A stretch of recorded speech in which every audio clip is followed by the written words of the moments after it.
नमस्कार मित्रांनो, आज आपण आलोय स्काय वन टाटा मोटर्सच्या शोरूमला, जिथं आपण टाटा कर्व ईव्हीचा रिव्ह्यू करणार आहे. पण डिझाईन जर आपण या कारचं बघितलं, आपल्याला इथं ग्लॉसी फिनिश बघायला मिळते.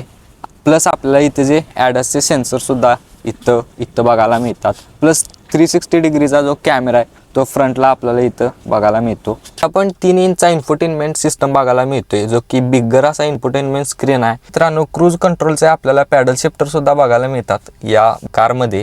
मित्रांनो, ही कार 475 किलोमीटर जाते आणि 10 ते 80% चार्जिंग व्हायला जो ह्या कारला वेळ लागतोय तो फक्त 40 मिनिट लागतात या कारला चार्ज होण्यासाठी. कारण मित्रांनो, 1 तारखेपासून 15% GST लागणार आहे EV व्हेकल्सवर.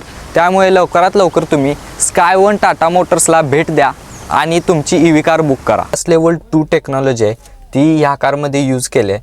ॲडस लेवल 2मुळे ही कार जरी फास्ट स्पीडमध्ये असली आणि पुढे कोणतं जरी व्हेकल आलं तरी ती आपोआप स्टॉप होते, असे या कारमध्ये सिस्टम. साईड व्हेकल कोलिजन वॉर्निंगसुद्धा बघायला मिळते. तेच मित्रांनो, टाटाने जे एरोडायनॅमिक्सवर काम केले या कारच्या खरोखरच कौतुकास्पद आहे. कारण आपल्याला या कारमध्ये फ्लश डोअर हँडल्स बघायला मिळतात. टाटा कर्व ईव्हीचा फुल व्हिडिओ चेकआउट करण्यासाठी आपल्या यूट्यूब चॅनलला सबस्क्राईब करा. त्यावर आपण फुल व्हिडिओ लवकरच अपलोड करणार आहे.